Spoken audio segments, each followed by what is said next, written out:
I'm Shane Sparks with the Big Ten Wrestling Spotlight. Today we shine it on Columbus, taking a closer look at Ohio State. So consistent under the guidance of head coach Tom Ryan.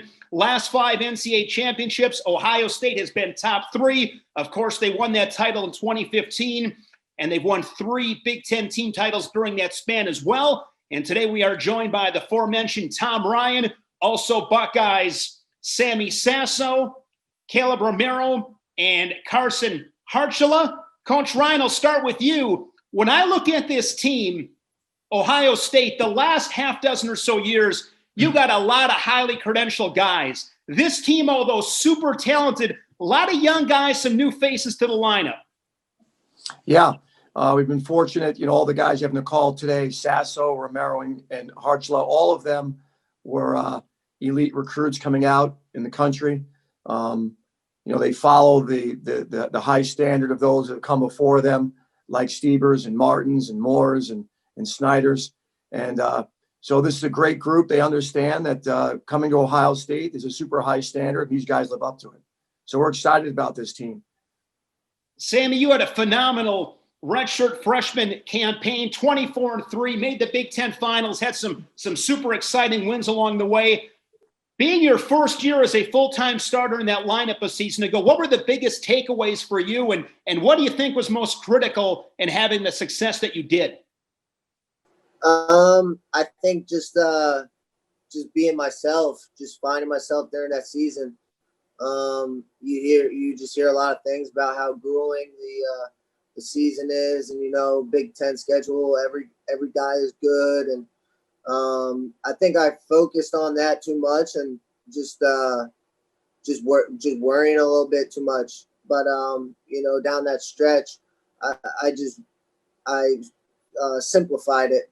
Just made it to this is what I love to do, and wrestling's supposed to be tough, so the season's gonna be tough. But this is what I signed up for.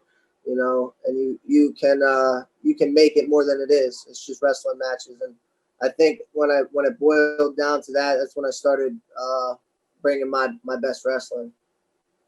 Kaleb, you took some monster strides last season, nearly doubling your win total from the previous season, became a bona fide All-American threat. When did it click for you? When it clicked for me was probably last year at U23s.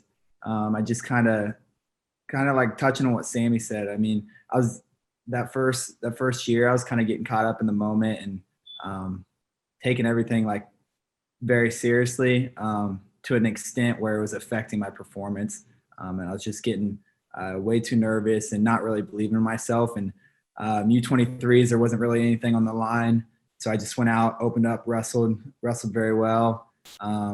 And then I just kind of carried that momentum into the season and just went out and didn't really care about wins and losses and just went out and gave it all for 7 minutes. Carson, I talked about the young hammers coming in. You're one of the guys I was alluding to. Our redshirt season last year, undefeated at 16-0. How would you describe the growth in your wrestling since walking into that room in Columbus? I think a lot of it's just kind of, learning to get beat up and then beating up other people, I guess. I know that sounds weird, but, college, it's a lot different than high school. It's a lot more physical. Everyone's strong, everyone's big, everyone's fast. So you just have to be ready. And it's a lot more if you're willing to go the distance than the other person. And if you can just go further and be more aggressive and more physical and just more into wrestling than the other person, you're going to win. So I feel like that was really big last year for me, just adjusting to that. Have to ask you, what are the worst whoopings that have been put on you since getting into that room? Who are the guys that have welcomed you with open arms and went big brother on you? Colin Moore usually whoops on me a lot. We don't wrestle too much, but he does. I remember one practice, Logan beat me up pretty bad. That was like one of my first practices there.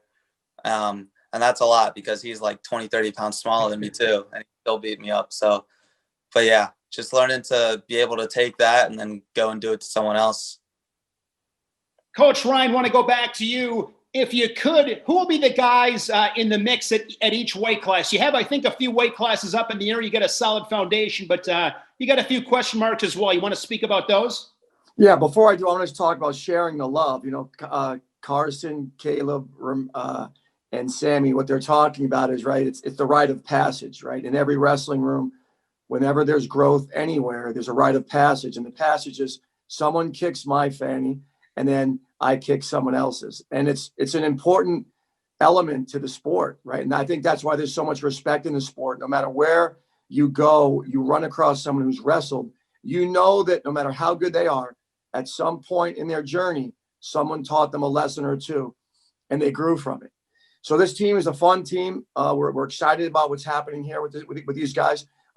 So at 25, it'll be a wrestle off. There's a couple of guys, but Malik and Kuntz, Heinzman and Kuntz will wrestle off at 25. 33, the other Kuntz, and then Decatur. 41 will be a really tough wrestle off with D'Amelio, who comes in as a 4-time state champ. This guy's got an incredible work ethic in Echemendia. At 49, it's Sasso.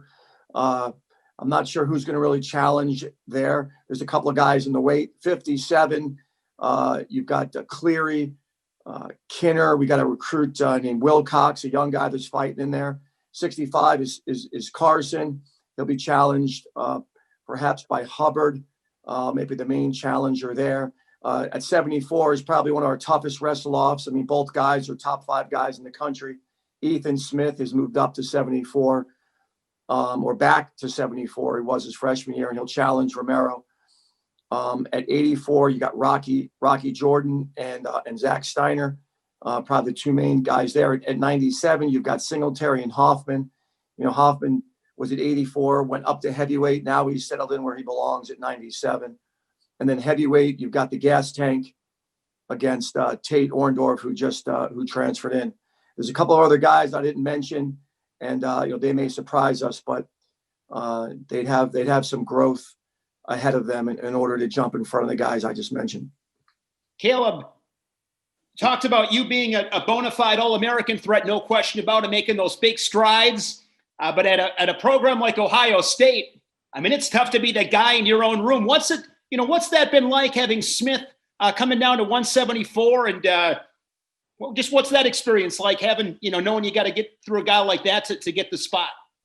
I think it's an awesome opportunity, and it just shows how deep Ohio State really is.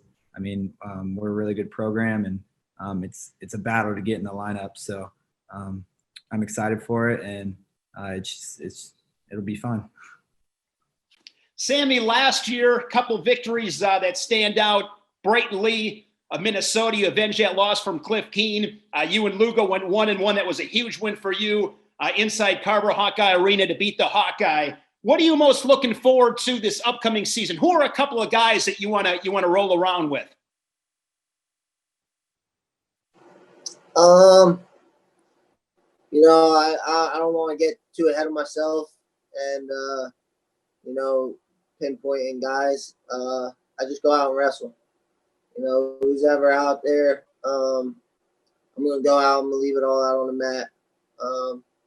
I'd say what I'm most excited for is just rolling out with the 10 best guys on this team. This team's something special, and, we're going to surprise a lot of people. So when we get our 10 best out there, like we were saying, it's a dogfight to get in the lineup, and guys are going to be battling, and that's just going to make everyone better. It's going to make the team better. So what I'm most excited for is just, rolling out with this team and making things happen. You look at these weight classes in the Big Ten, Carson, 165, as you well know, never a shortage of hammers. I think one of the more exciting weight classes year in, year out, the last, 5 to 7 seasons. What is your approach as you enter the meat grinder of 165 in the Big Ten? I think it's just, be ready to fight, but also, don't forget to have fun. If you're not having fun when you're wrestling, you're probably going to wrestle worse than if you were. So take it seriously, but obviously don't get too worked up about it. It's just a match. Life will still go on if you win or lose. So probably just go out there and believe in my training, believe in my coaches, and trust the process and just go have fun. When you are clicking on all cylinders, how would you describe your style? I'd say it's probably laid back, relaxed, but aggressive. And if you mess up, I'm going to hit you hard.